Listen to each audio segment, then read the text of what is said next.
So look at cost minimization analysis. From the word itself, we just want to minimize the cost, that's all. Provided that certain factors are going to be present. So in this case, we are just minimizing the cost. So in cost minimization analysis, we'll calculate the drug cost. And from our calculation, we are going to pick the one that is costing the least. That's all. So for example, let me see if I can draw. Okay, I can draw. You know this drug, forgive my handwriting.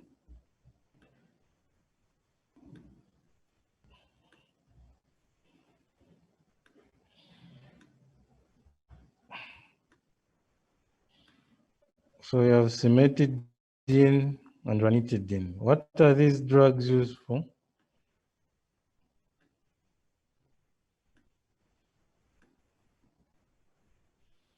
What class of drugs is this?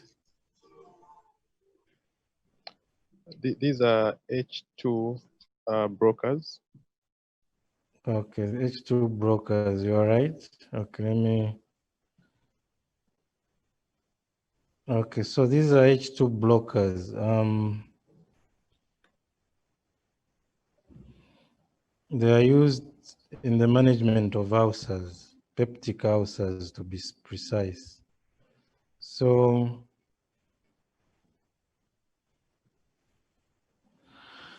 all right. Now,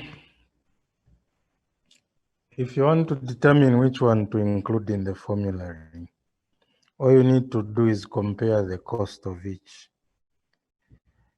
Now, for you to carry out a cost minimization analysis, the drugs have to be therapeutically equivalent, and they also have to be generics. And then the cost can also apply to the setting in which you are administering the drugs. It can also apply to the cost of preparing those drugs in terms of administration.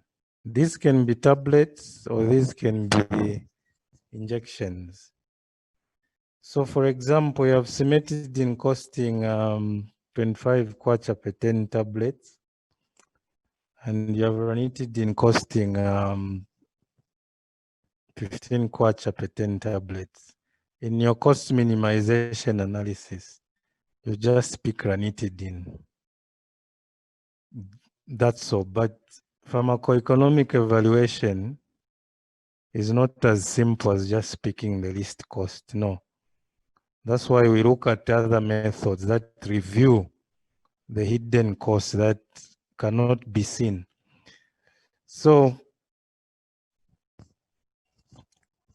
you can also use the cost minimization analysis by comparing the brand and the generic equivalent. Of course, in this case, the generic equivalent is going to get the day because it will be cheaper.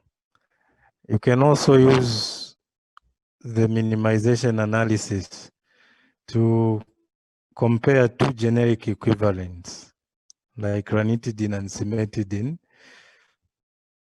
All right, and then you can also put in the cost of administering these in different settings. A good example is the outpatient versus the inpatient setting. So for example, if you're going to give ranitidine injection at home and in the hospital environment, obviously the cost in each of these settings would differ. It might be the cost at home will be higher because you have to consider the fee maybe if you are using the private hospital. the fee of the doctor or the nurse coming to administer the medication. Or maybe the cost might be higher. You might consider how far you are coming from. So in general, you have to consider the actual cost as well as the cost of administering what you are comparing in different settings. So what are the advantages? It is simple to conduct. It's as simple as saying, I'll get the cheapest. You don't even consider the other factors like the outcome or the side effects. And then disadvantages. Of course, you cannot employ the cost minimization analysis when the outcomes of the two products are not equivalent. So for example, you cannot compare diabetes to peptic ulcer, no. You can only compare the outcomes that are the same. For example, if the anti-ulcer agents, two of them, both of them are going to heal the peptic ulcer. But other analysis can be used to compare the overall health system, as we will see later on. We move on to cost effectiveness analysis. This is a major one. Now, as I told you in the last class, the notes have been prepared with a guide in mind. As you are studying, can you please study with these objectives in mind? Make sure that each of these objectives is clearly understood.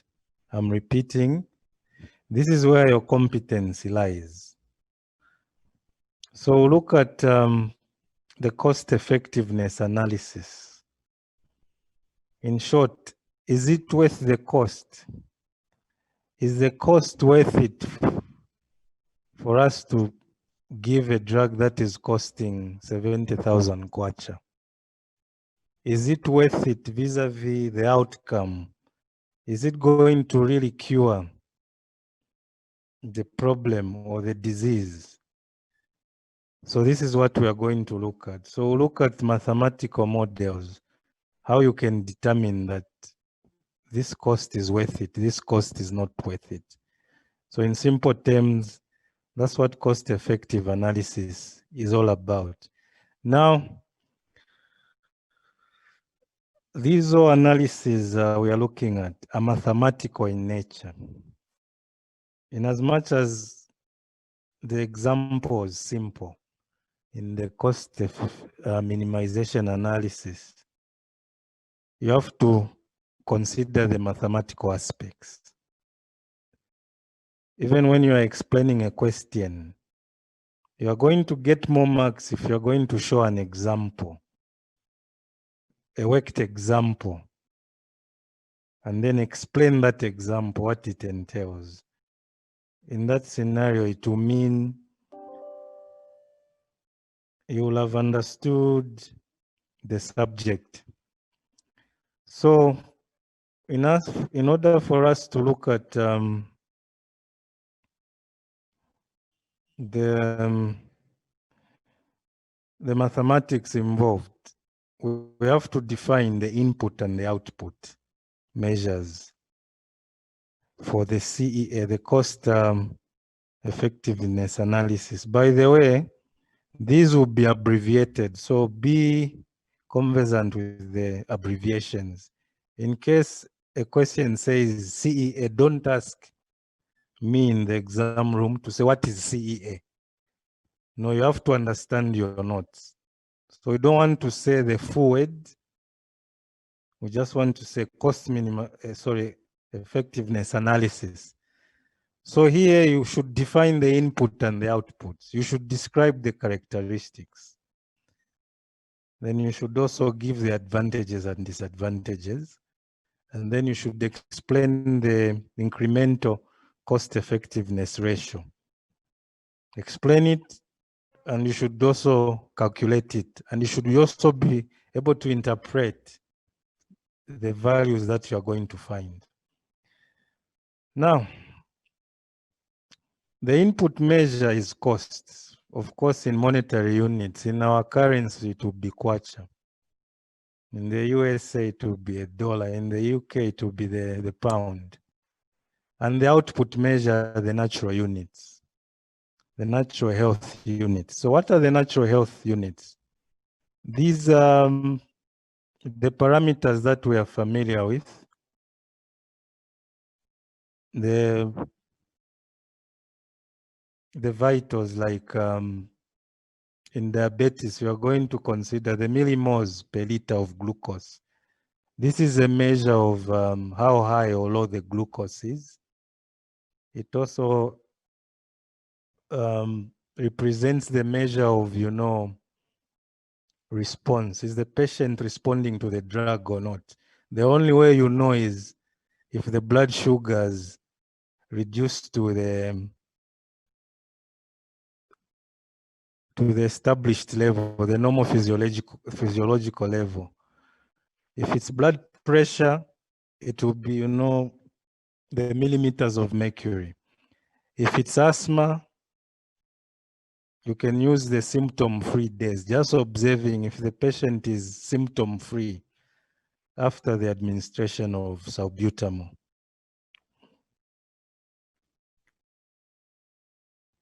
So the two alternatives, in short, the two drugs you are comparing should be the same medical condition. This is a requirement. It shouldn't be diabetes versus hypertension. No. When you are carrying out the cost-effective analysis, you go disease by disease and the different drugs that are used to treat that disease. So you cannot do a cost-effectiveness analysis and analyze a drug for diabetes versus a drug for blood pressure. No. What it means here is that it has to be diabetes for diabetes, hypertension for hypertension. Diabetes for diabetes, you can have glibenclamide or metformin. Hypertension, you can have, nifedipine and enalapril. So now for diabetes, for example, you can compare the oral hypoglycemic like glibenclamide versus insulin, which is parenteral. Okay, all these reduce the two drugs reduce the blood glucose level when you compare. So of course, from your pharmacology, this will tell you that of course insulin will be superior to oral hypoglycemics. So the outcome in this case would be the drop in blood glucose per millimole, or it can be the percentage of HbA1c. Now, the importance of HbA1c vis-a-vis the drop in glucose level. These are two tests that are done to monitor the effectiveness of drugs used in diabetes. But the one that is more reliable is HbA1c, because this predicts how well the patient is complying with medication. Unfortunately, on our market, the glucose meters that we have just measure the drop in glucose levels. So you can check your pharmacology or your clinical pharmacy, the mechanism why HbA1c is a better predictor than the simple blood glucose check. Okay, so as I mentioned, in cost-effective analysis, you cannot compare treatments or interventions that are used for different conditions and different outcomes. It has to be the same disease, but different drugs. But in this example, I don't think this would be a good example, comparing the oral hypoglycemic and insulin. I think in as much as you are treating diabetes, the two classes of drugs are different in terms of application because of the physiological nature of type 1 and type 2 diabetes. Now, these are the issues perhaps if you're working in health insurance, right? That you can try to correct. Now, in our scenario, Zambia, we haven't established that expertise already in the health insurance industry, but I think going forward, if PSZ can start the linkages, it can happen very easily because the value we can bring as pharmacists is that we can reduce the costs for the insurance companies significantly. So if some of you are very adventurous or industrious, please look beyond being employed in the government. Try to create these linkages. So let's move on. What are the advantages and disadvantages? So the advantages of the cost effectiveness analysis is that medical practitioners are familiar with the natural units, which is true. If you go to UTH, you look at the treatment files in the wards, the lab results are very cardinal in monitoring therapy. So you find that these results are frequently done. So because they are frequently done,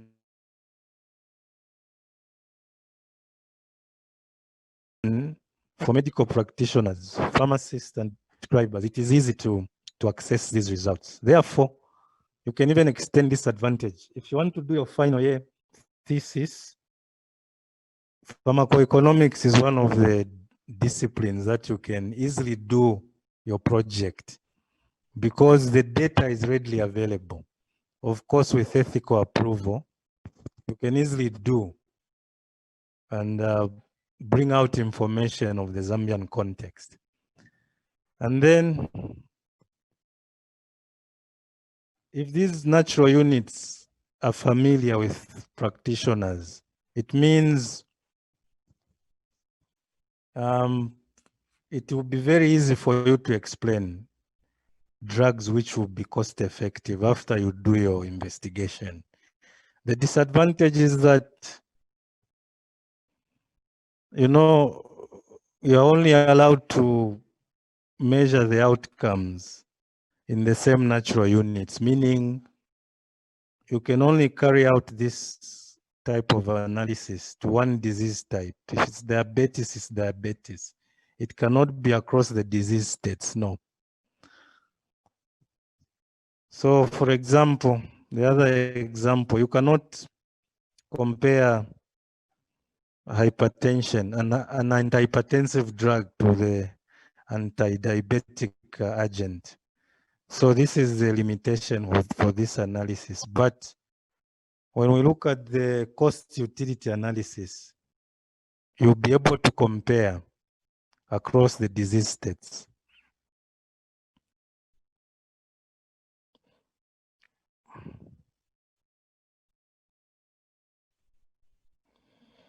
We continue.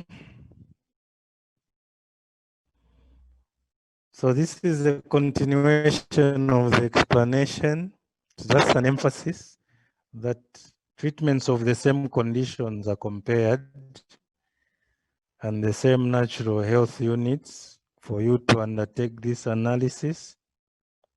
So this is a disadvantage. For example, a further example that you can look at is asthma medication. The outcome would be based on the number of days the patient is free of symptoms or attacks.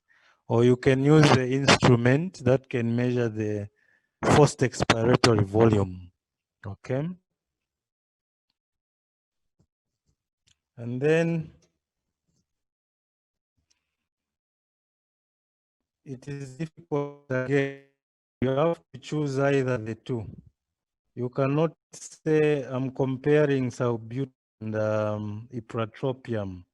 I'm doing the same cost effectiveness analysis. So I'm going to use the first expiratory volume data vis-a-vis the symptom-free days data. No, in that case, you need to do separate pharmacoeconomic analysis because the outcome has to be the same. So this is a disadvantage of the cost effectiveness analysis. Let's move on. Now, in looking at the cost effectiveness analysis, one of the important consideration is the ICER ratio, or what we call the incremental cost effectiveness ratio. Now, the significance of this ratio is that on paper, drug A, like in the cost minimization analysis, will be cheaper than drug B. So if drug A as in the cost minimization analysis is a cheaper one, we're just going to get drug A. But with the cost effectiveness analysis using the incremental cost effectiveness ratio, you find that actually the calculation will suggest to you that use drug B despite it being, on the expensive side. So this is the reason why we use the ICER ratio. So now, this ratio is about dividing the cost against the outcome. Now, the outcome should always be converted into a percentage. For example, you will have diabetic reducing blood sugar. If you gave it in 100 patients and it reduced the blood sugar by 90%, compared to the other anti-diabetic, which reduced the blood sugar by 80%. Those percentages have to be converted to ratios that we can use to divide in the cost for us to determine which of the two alternative anti-diabetics, which of the two is cost effective. So for you to do that, you need to perform a calculation using the ICER ratio. Though the typical question is just going to talk about the natural health units. You need to convert these natural health units into percentages, as we will look later when we look at the typical calculation shortly. Now, this is the equation. So the ICER ratio, the cost of drug B, for example, should be subtracted from the cost of drug A and divided by the effectiveness of drug B and the effectiveness of drug A. Now let's look at a more clearer picture. Let's start the scenarios. You need to follow me closely here. Before we go ahead, any questions? Do we have any questions at this stage?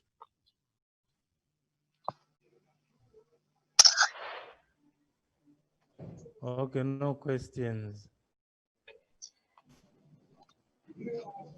Who is Nyambe now? Is disturbing us?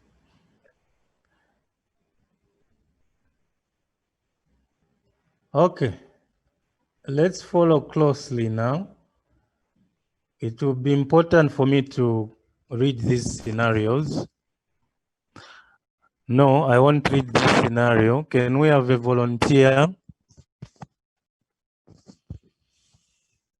Quickly, someone to volunteer to read for us.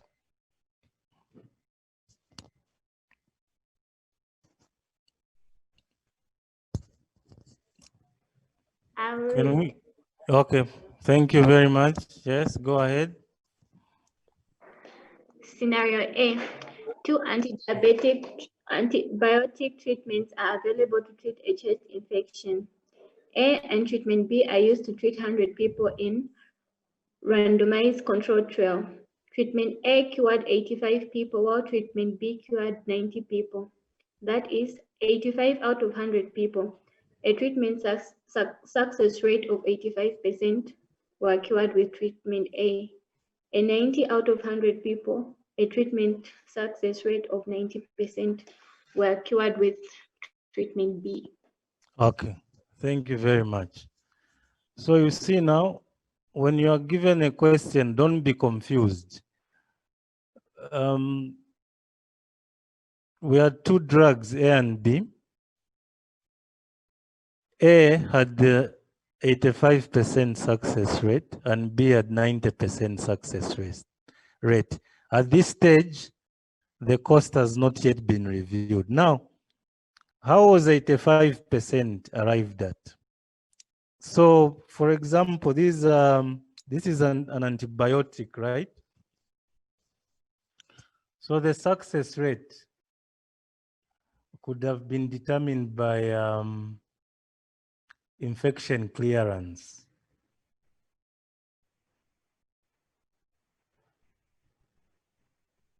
Okay, we are being warned, right?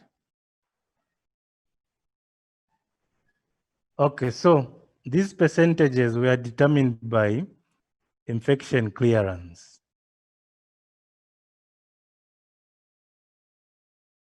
Okay, so now we just look at the next slide. We continue. Continue. The one who volunteered. You didn't get your name. Continue.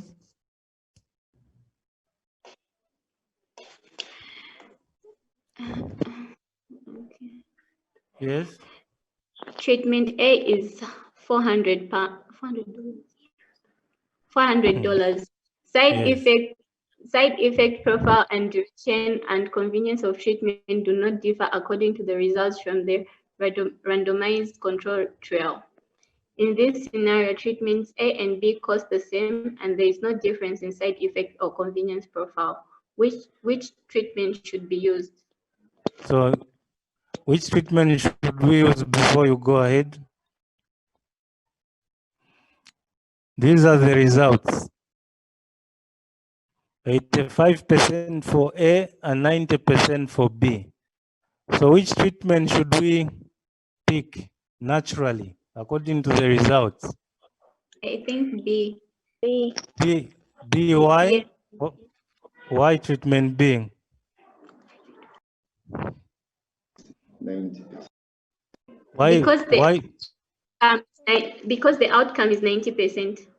Okay, great. That's the answer. So this is the answer. So the ideal one would be treatment B. It has a high success rate at the same cost, right? Remember, all of them cost $400. The side effect profile is the same, the duration and the convenience of treatment. There's no difference, right? So in this case, our decision was based on success rate. So when the decision you've just made here, there was no advanced pharmacoeconomic analysis that was considered, no. We go ahead, someone to read for us, or we nominated one to read for us today. So continue. How about scenario B? Scenario B, 2 antibiotic treatments are available to treat a chest infection. Both treatment C and treatment D are used to treat 100 people in a randomized control trial. Treatment C cured 85 people while treatment D cured 90 people. That is 85 out of 100 people, a treatment success rate of 85%. 90 out of 100 people, a treatment success rate of 90% were cured with treatment D. So at this stage, which one had a high success rate? Treatment D. All right. Continue. The cost of treatment C, $400, is higher than the cost of treatment D.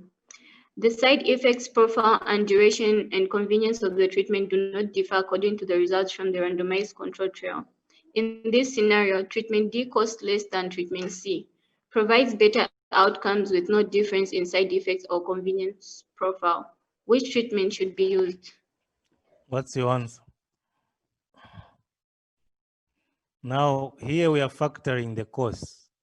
Which one costs more than the other?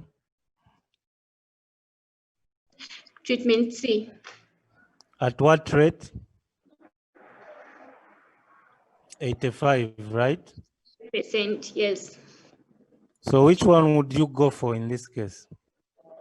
We'll Here go for treatment what? C. The one, treatment what? C. The one that costs more and the one with the lower Treatment success D. rate. D. We'll go for treatment D. Okay, let's check. Thanks. Yes, you are right. So we'll pick treatment D because it costs less, right? And it is more effective. Even in this scenario, we haven't considered any advanced pharmacoeconomic analysis. Okay? Continue scenario C.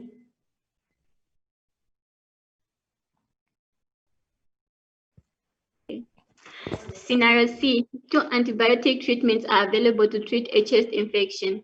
Both treatment E and treatment F are used to treat 100 people in a randomized controlled trial. Treatment E cured 85 people, while treatment F cured 90 people. That is 85 out of 100 people, a treatment success rate of 85%.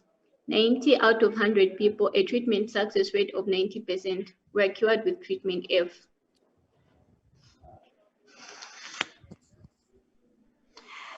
The cost of treatment F is $100 more than the cost of treatment E. Treatment E is $400. The side effect profile and duration and convenience of the treatment do not differ according to the results from the randomized control trial. You're saying trial, it's trial. Okay, so in this trial. All right, so treatment E is at 85% and treatment F is 90%, but there is where am I going now? So they are saying the cost of treatment F is $100 more than the cost of treatment E. So this is summarized in this table. You can see treatment E is $400, treatment F is $500. The success rate is 85% for treatment E and 90% for treatment F.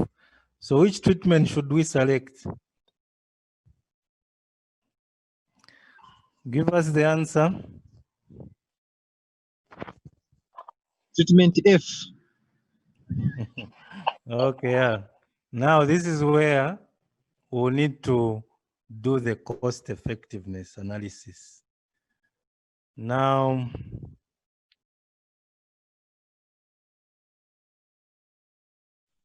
you are right, you've chosen treatment F because it offers a higher success rate at a higher cost, right? But we need to determine which one is cost effective. Yes, we've picked treatment F. A higher success rate at a slightly higher cost, but we need now to prove whether this higher cost is worth it, whether it's cost effective. So this is how we go about the calculation. Step one, we are going to calculate the average cost effectiveness of each treatment, okay? So this is how we do it. We go back to the table. We convert the percentages into decimal places. We convert the percentages into fractions.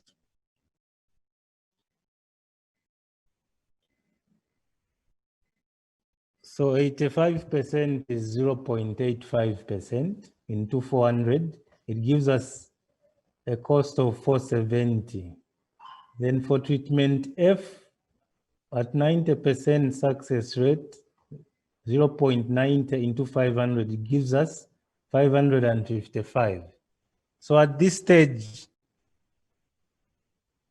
treatment F is still slightly expensive than treatment E. But at this stage, we can also safely say that this is the true cost. Okay? This is the true cost, not the cost price of the drugs as they were bought. No. So this is the first step in our ICER calculation. We have less than a minute to go. Let's take a break. We'll be logged out very soon. Let's just take a break. Then we complete the calculation.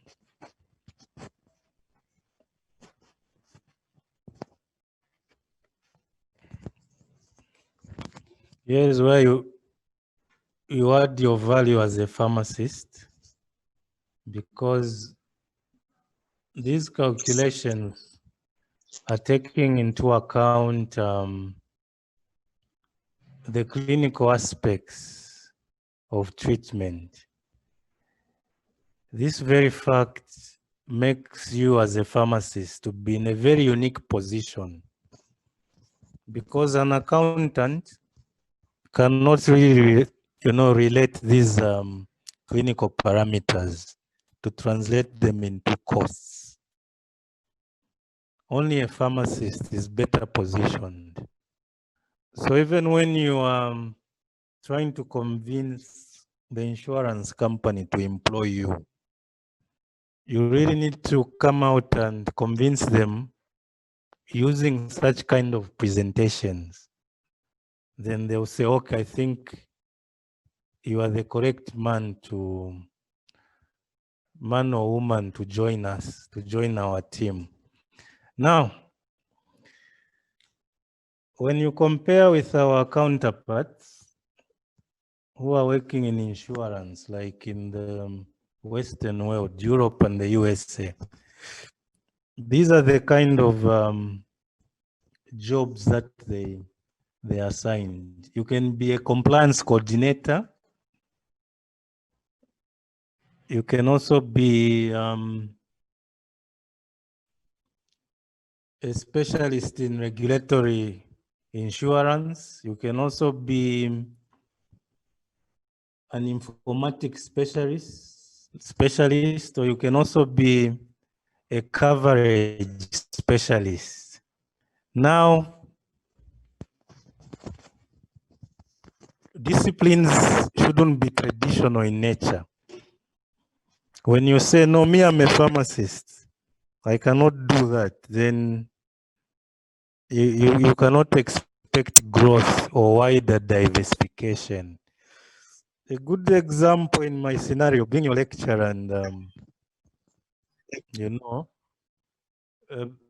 being in practice, the job description that I have right now is something that wasn't described anywhere when I was in school.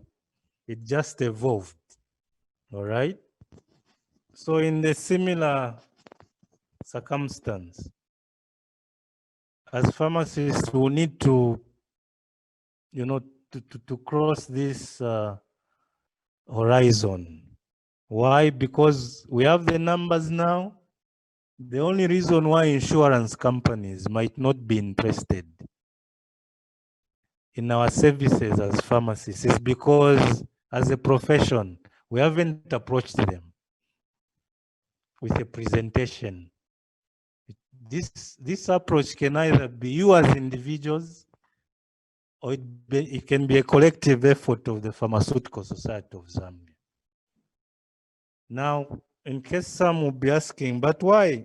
don't we have pharmacists yet? No. Everything has got a beginning. Perhaps this can be the beginning to say we are now ready.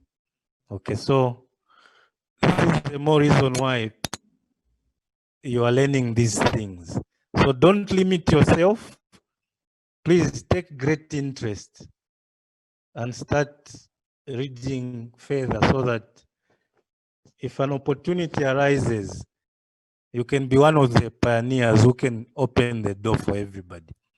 Yeah, so now you see that the way the cost has changed from the initial 500 and 400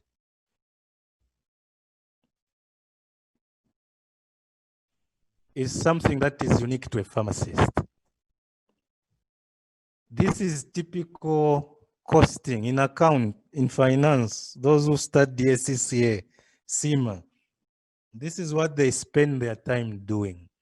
But they can't do it, no, because they can't relate the clinical side of the equation. You are the only one who is better placed.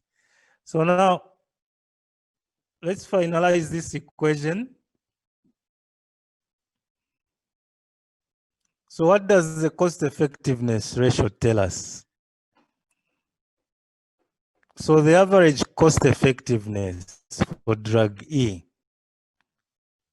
which was the least effective in terms of the clinical outcome, is 470. So what does this mean now? It means that for each additional success, this is the true cost. And then for treatment F, for each additional, success, this is the true cost. We'll go further now to determine the actual ICER ratio. So the way we calculate it is we use the same initial cost, the 400 and the 500, the difference we subtract, and we divide by the outcome, the 90 and 85%. Then our value will be $2,000. Now, what does this $2,000 imply?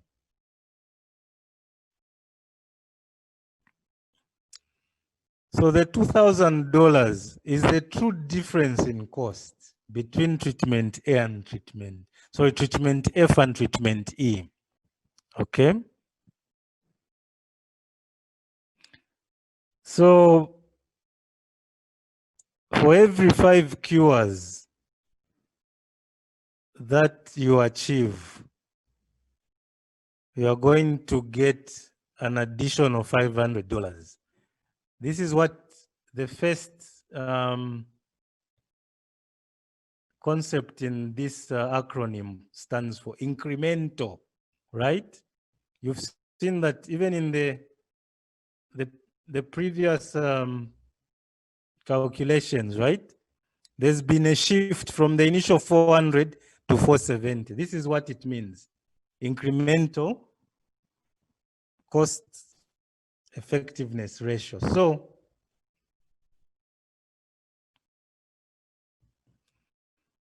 for 5 outcomes, we need to multiply the ICER value that we got by 2,000.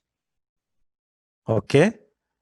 So the implication is that the true difference in cost between treatment F and treatment E, if you are going to treat, 5 people, the true difference in cost is going to be $10,000.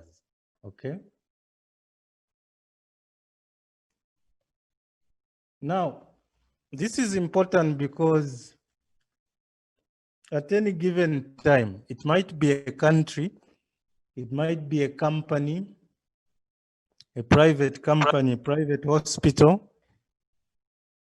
Like we saw in our introduction, economics is about resource allocation, and resources are not finite. Resources are always limited. So in such a case, you cannot just, prescribe every new drug that comes on the market. In the Western world, it is very, very difficult for you to put a new drug into an existing formulary. You really need to have good reasons, and you really need to have done your pharmacoeconomic evaluation.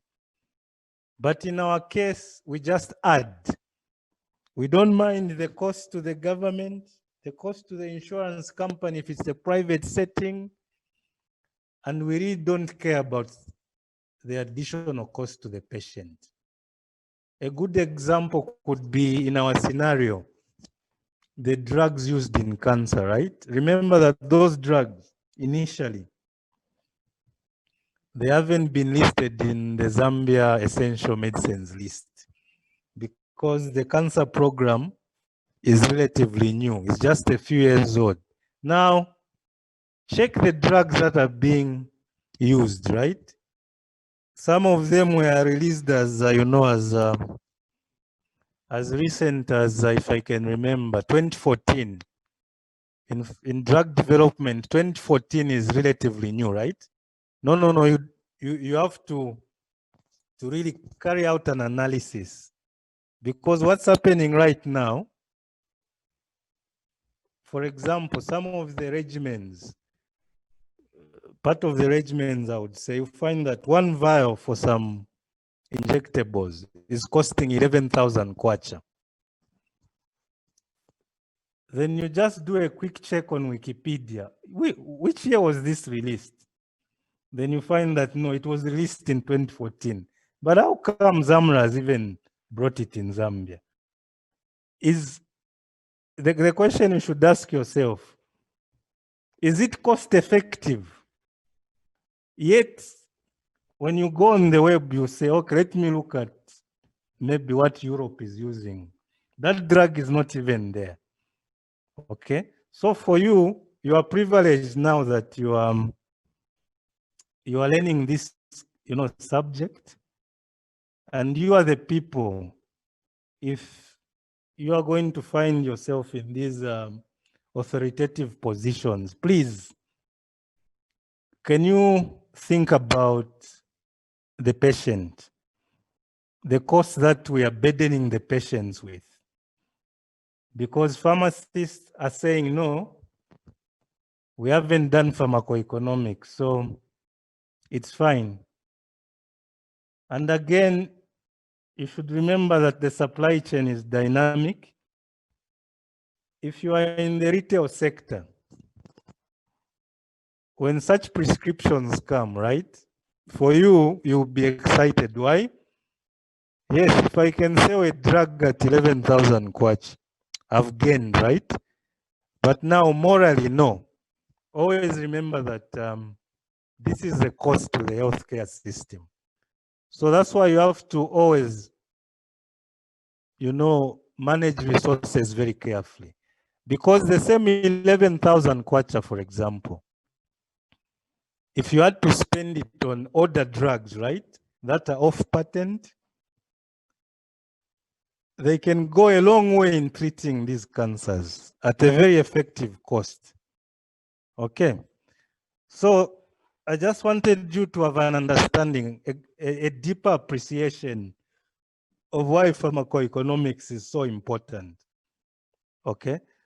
So in the end, when you do an evaluation like the incremental cost effectiveness ratio calculation, this is what will determine your committee. This is what will, determine whether to include the drug that you've evaluated, whether to include it in the formulary or not. So it shouldn't just be an idea of, oh, the drug is available and we can buy and the money is there. No. If you have a budget, there's room for you to really reduce the cost, and you can spend the extra money on, other things that are related to the program. Okay, any questions at this stage? Hello, sir. I'm asking if at all you can go through on the step 2. Step 1, I got it, but step 2. Step 2. Yes. It is as it is.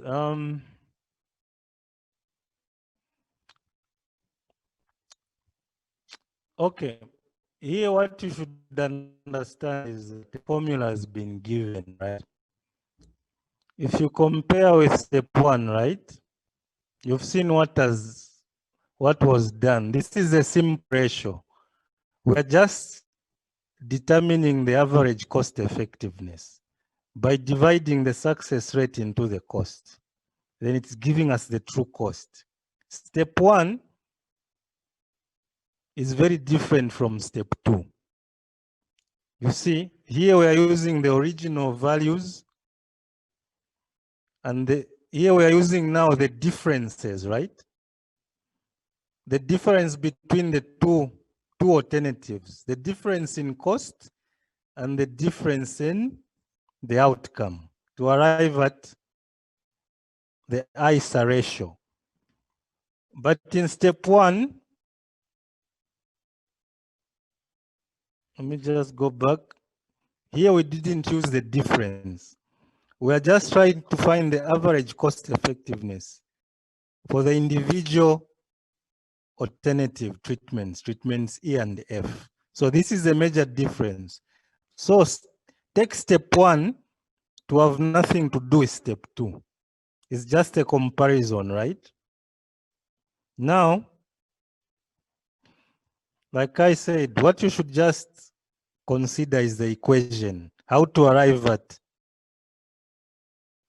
the $2,000, which is the incremental cost effectiveness ratio. Now, the other thing that you should note is what are you interpreting?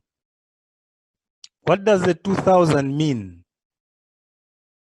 As usual with this kind of calculation, you just master the formula.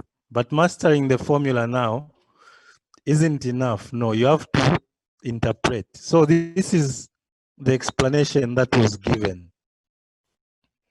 So let me just read for you word for word. The ICER reflects that the true. Hello? Are you there? Who asked the question? Yes, I'm there, sir. I can get you. Oh, okay. Can you read for me? Can you read for the class this slide?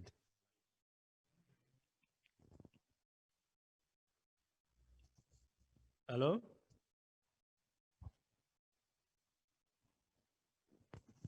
Are you breaking or can someone volunteer in case it's breaking?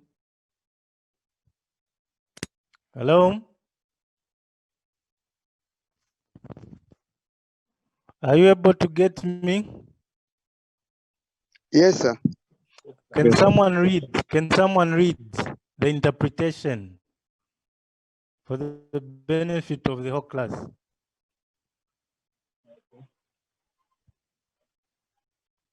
We cannot get you. Are you far away from the microphone? We can't get you.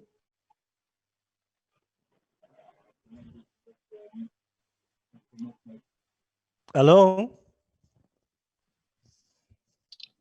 Okay, let me try. Try, please try. For the sake of time, I'll explain after you finish. Okay, the ICER reflects that the true difference in cost of using treatment F versus treatment E is $2,000 per successful treatment. Stop treatment. there. Okay. Stop there. Okay, I'll ask you to read again.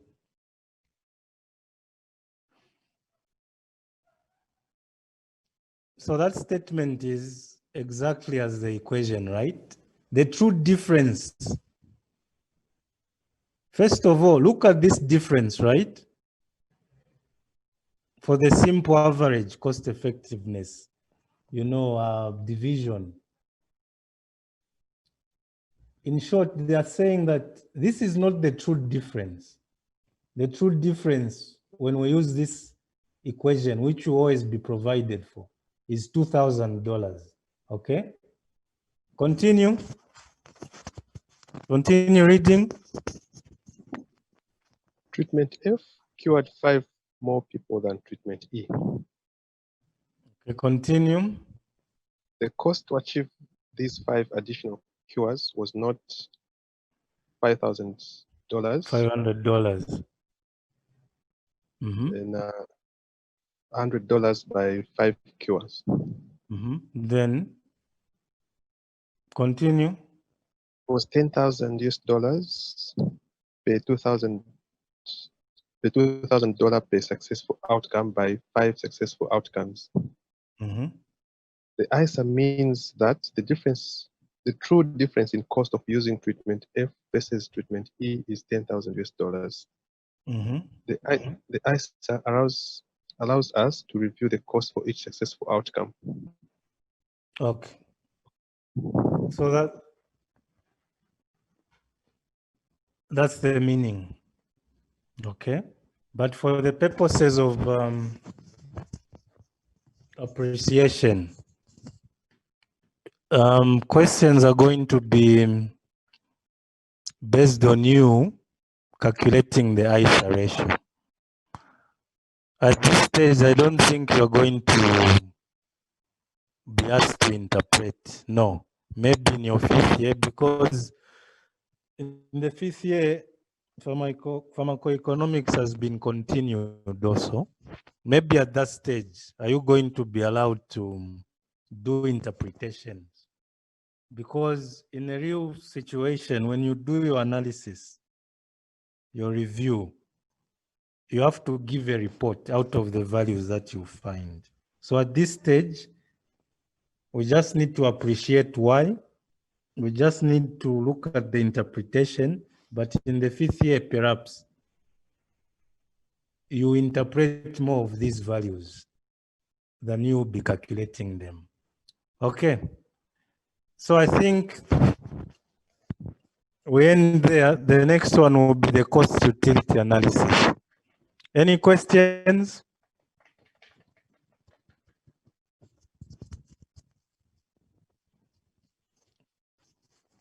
Any questions?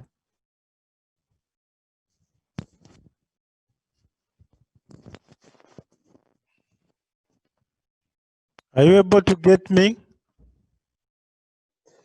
Yes, yes, Yeah. sir. Yes, I'm asking. Yes, sir, Okay. I can get you. Okay, I'm asking if there are any questions at this stage. I got a question, sir. Yes. Mm-hmm. It's not topic though. Yeah. Okay, you can ask. Yeah, your job description you didn't mention. No. I wouldn't want to mention it to you. It's a personal job description, but I was trying to tell you that if you look at the sector I'm in, as well as the NGO sector, we have a lot of job descriptions really that people never knew that they existed. I was trying to make an awareness that this particular topic provides us an opportunity to, someone now has got a microphone on. I was trying to emphasize that this particular topic gives us an opportunity to widen our horizons as pharmacists, to widen our practice of pharmacy.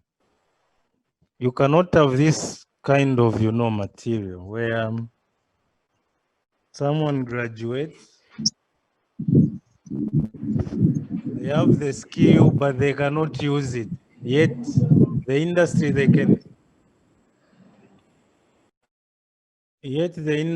can use it in is well established. All right. So in short, even when you are going to be looking at job adverts, especially in the supply chain, like I advised you, they will never write anywhere pharmacist. No, they will just say supply chain advisor, right?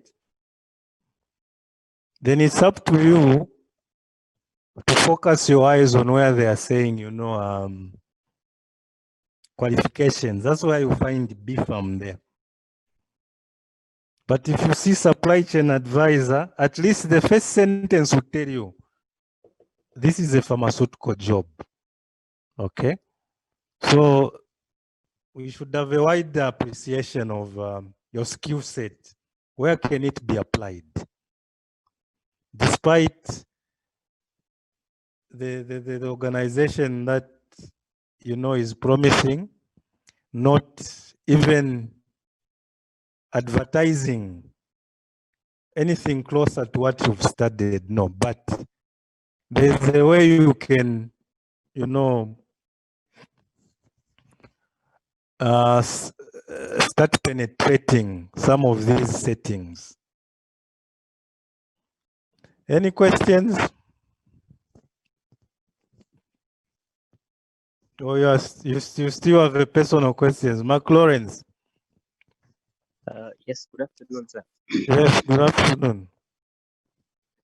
Thank you. Mine is just a contribution somehow in line with what you've just explained. Yes. I think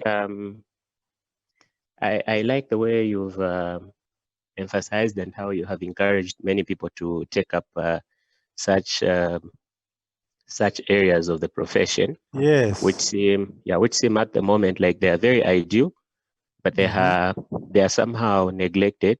And part of the reason I feel the tendency has been like that has been due to some, for lack of a better term, I would say stigmatization amongst ourselves. There are people that feel if you go into logistics, if you go into pharmacoeconomics or if you go into something that has to do with supply chain, you're trying to run away from clinical, or perhaps maybe you're so complex and with doing work and in fact, people term it as counting boxes and the kind, and they really discourage such to the extent where they would say if you take up such for a pharmacy profession, then you are really not to be fit to be among the pharmacy professionals. All right. Yeah. So I think yeah, so we have heard such kind of languages that come from some fellow professional colleagues, which somehow is quite disturbing. Of course, knowing that our profession should as well value that, and it should also have an impact in that aspect. Yeah, you are very right. Please don't listen to encouragements that are negative. Okay. Don't, because you see, for example, if you are working in the supply chain, you are the one who is ensuring that those drugs reach the hospital. If the drugs don't reach the hospital, is there going to be any clinical pharmacy? No. Right? And then it's not as simple as what people describe. No, there's a lot of skill set. A skill set that cannot be exhausted in a typical lecture. No, there's a lot of opportunity. In fact, if you look at the supply chain, which is represented by the NGO sector, right? You work for, CHAI, the Clinton Global Health Initiative. You work for UNFPA, you work for the UN, or you work for GSI, or you work for the Global Health Supply Chain Program. The truth is that pharmacists who are working in these areas are amongst the highest paid pharmacists, okay? Compared to probably pharmacists who are working in the public health sector. This is just reality, okay? So your goal would be, if you graduate, to try to find out what sort of skill set is involved. What do these guys exactly do? Okay. And then you have other horizons, for example, pharmacoeconomics, or maybe the insurance industry. No pharmacist is currently working in the insurance industry, but I know of one, right? Who has just started. Okay. But we can expand that horizon, especially in the public sector. Okay, Feld, you are the hand. Can you go ahead, please?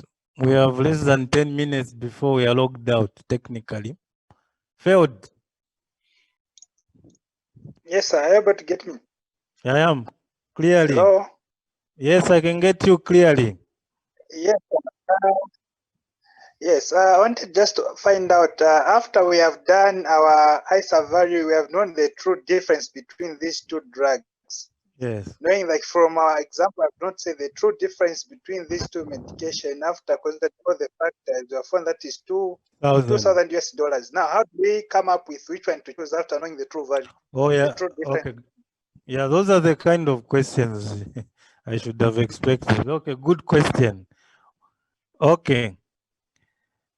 Very good question. So the answer lies in the outcome, right? And the budget. For example, in this example that we are given, okay, let me just go back. The true difference is $2,000, right? Let's go and look at the outcome.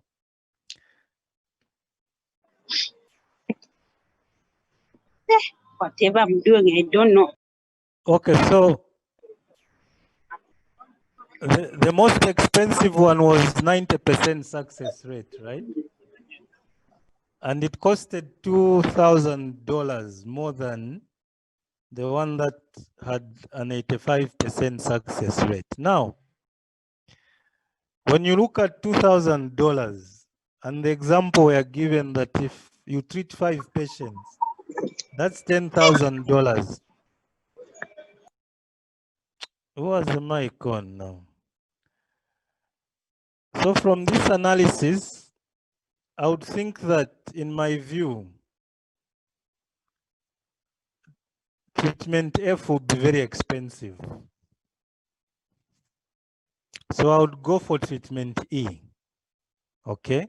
Now, before I go for treatment E, I'll need to consider other aspects like, the side effects. Okay. Besides the outcome, I would also consider the side effects. Do these side effects also result in you getting other drugs at a cost to manage them, like in chemotherapy? If you are using the folic acid antagonist, right? You might need parenteral injections, for example, folinic acid, which is very expensive because the tablets won't do anything, won't do as much. So if that folinic acid is also going to add on to the cost, then the cost will be too expensive. Then the other factor is the budget.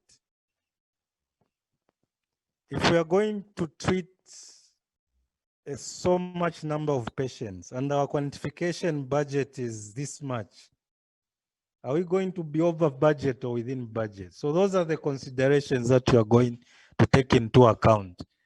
But otherwise, the major consideration in your determination will be the cost. Is it too much? And then you also look at the success rate. Is the difference in the success rate significant or insignificant? Or the side effects require additional drugs? So those are the factors. So in this case, to come to your question, I think $2,000 is a lot of money. Failed. Don't you think so? It is, sir. Yeah, it is. So when we look at the determinations, which one to pick for the formulary or the insurance program, really it requires now you as a pharmacist to come up with a lot of considerations before you present the drug to the formulary committee to say, no, we are picking this one because of these reasons. Okay. So that's the answer. Any more questions? Okay, I think we can call it a day. Thank you very much. Thank you very much, sir. All right. Okay, thank you. Thank you very much.